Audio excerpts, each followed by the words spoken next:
Right. Hi guys, I've recently come into the hobby of collecting tarantulas. I've got three in my collection, which I have my Brachyurbana abopilosum, which is my curly hair. Common name for that is curly hair. I've got my Gramostula pultripes, which is a golden knee tarantula, and I've got my Nandu coryphomatus, which is a white striped bird-eater tarantula. This one I think it's a juvenile for definite. I don't know how many molts it had. I'll find that out. My Gramoslo pultripes, my golden knee.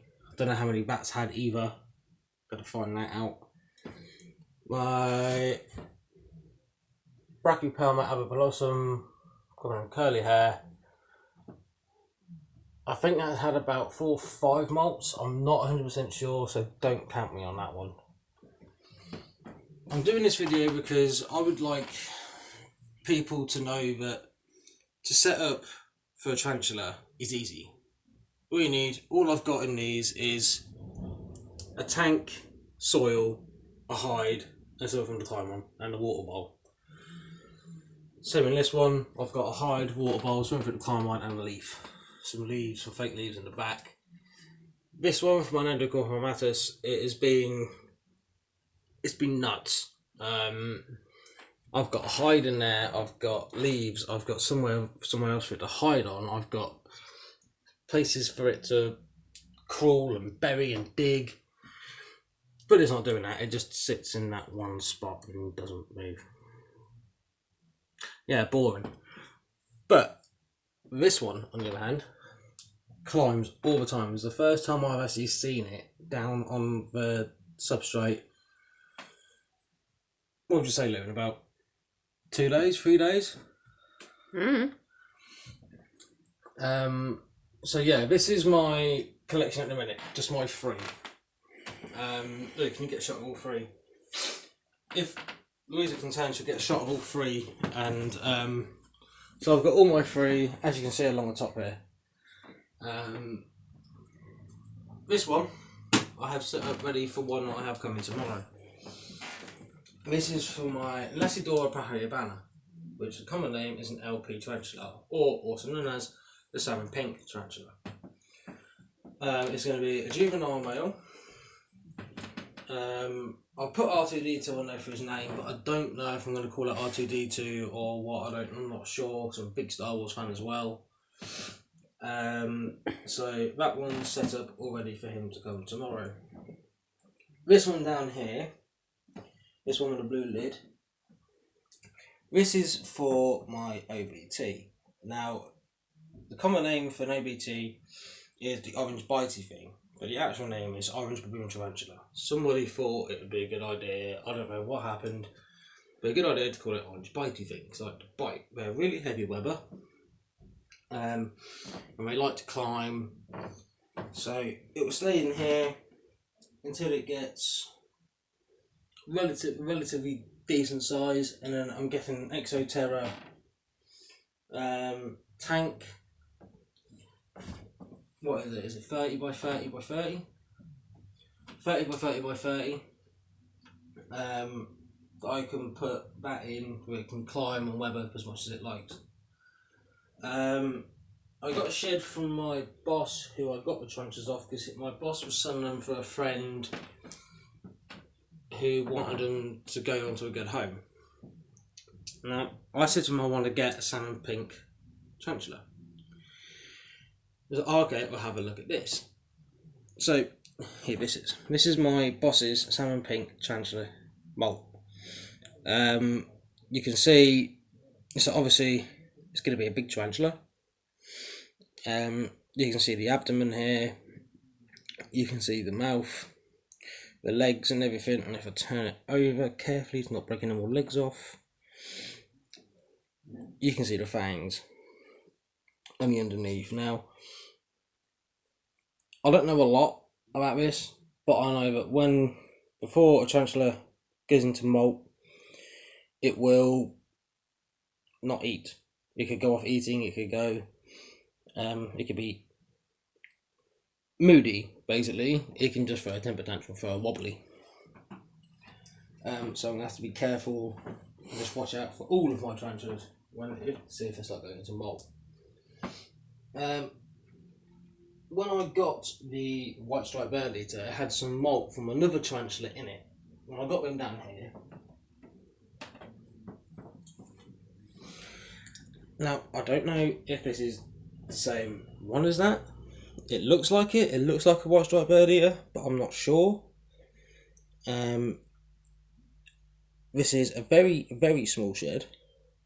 It's not too small, but it's small enough not to know what kind of tarantula it was.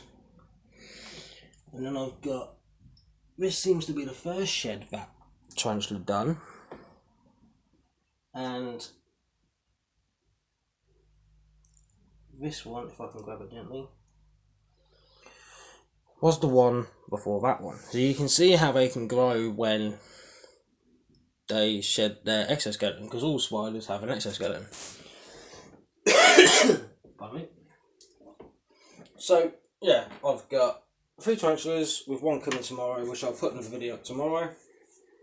I've got my catch cup, which actually holds I've got a syringe for watering up. I've got my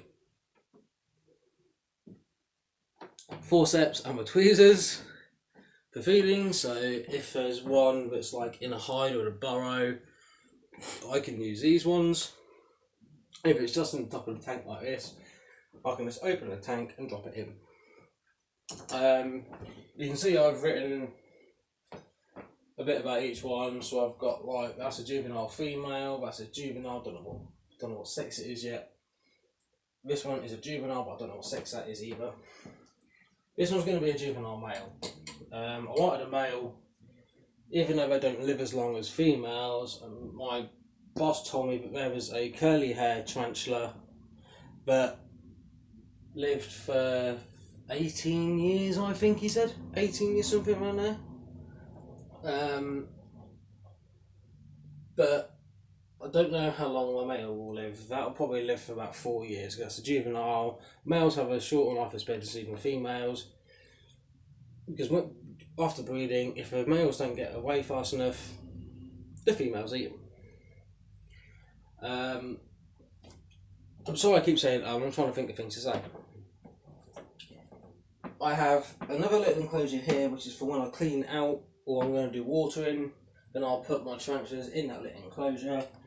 It's just a little box with holes in the top, and on the inside I just got some soil, just some organic cotton soil. I've got some dried out moss in there because I was drying some out to put in with my Nandu Problematus. I've made hides myself. As you can see in the curly hair tarantulas enclosure, and all of the enclosures I have, actually, I have plant pots. And all I've done is some of them I've cut a little bit out and then sunk them into the substrate to keep them open so you can go inside. This one, what I've done is the same, and I've built soil up on the top, same as that one. This one I've done a different way because I'm trying different ways. So that one stands up like that. Tarantula goes in hide. And the same as what's in the Brachypelma albopilosum. I've made different sizes. I've made ones that get a sock out of the way. You put a sock there. Little hides, so I can do them like that, or I can put them at a slight angle. I've got different sizes. Yeah, you can tell I'm a Star Wars fan. I've got a Star Wars wallet. I've got different sizes and different depths. My catch cup isn't perfect. It's an old caramel crispy digestive thing because I got hungry one day and went to where I work and got some to eat. What else have I got? Oh yeah, I bought this little hide here. This is a coconut shell. Bought that from Spider Shop. Now Spider Shop is where I got my moss from. I got What else I got from there? I got my tweezers from there. Most of my stuff you see in the tanks I got from Spider Shop, to be fair. I do have this. Now, this I know isn't suitable for Tarantula, but hang on a minute. What I'm going to do, I'm going to get one the same size as this. I'm going to put it flat like that, and probably a bit bigger than that. That is going to be a home to a tarantula that I've loved for ages. My boss at work has one. It's going to be a Goliath bird-eating tarantula. Now, I know some people are like, oh, why do you want a Goliath? They grow huge, they're really aggressive. Doesn't bother me. I don't mind if they're aggressive, if they're docile, if they're a flicker, if they're a biter. Terrestrial, arboreal, burrowing, doesn't bother me. I just like animals. I like animals full stop. Louisa's got 2 dogs, Poppy and Loopy. They're nuts. Poppy never shuts up. We did have 2 rats at one point, but sadly one passed away. Let's not go into that because I'll start crying. I know, crying over a rat. I just love animals. So why am I doing this? I'm doing this because I'm new to this. And I would like to reach out to people who think that doing this isn't easy. That was a floorboard, not me. I'm fascinated by them. I think they're absolutely brilliant. It's not just going to be tarantulas in my collection. Soon I'm going to have scorpions, jungle nymphs, millipedes, centipedes, hermit crabs, praying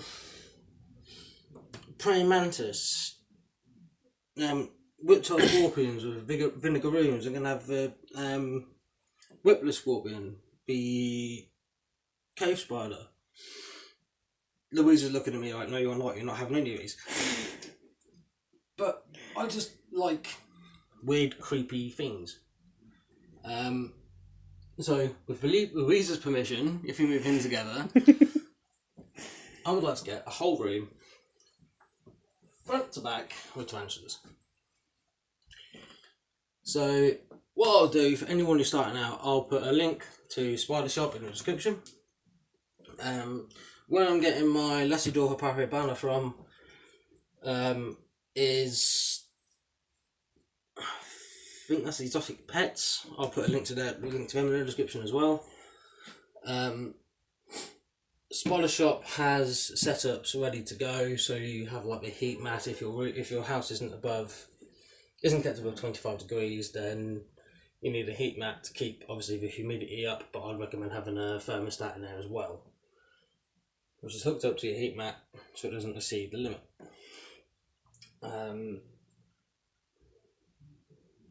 Don't forget to subscribe. There's going to be more videos daily, weekly, monthly. Whenever I feed and get a new one, I'll update more. I'm thinking of making up a Facebook page, but I'll do that when everything else comes and arrives and I've got more to share. So guys, please subscribe. I'm trying my hardest. I'm trying to learn as much about these as possible.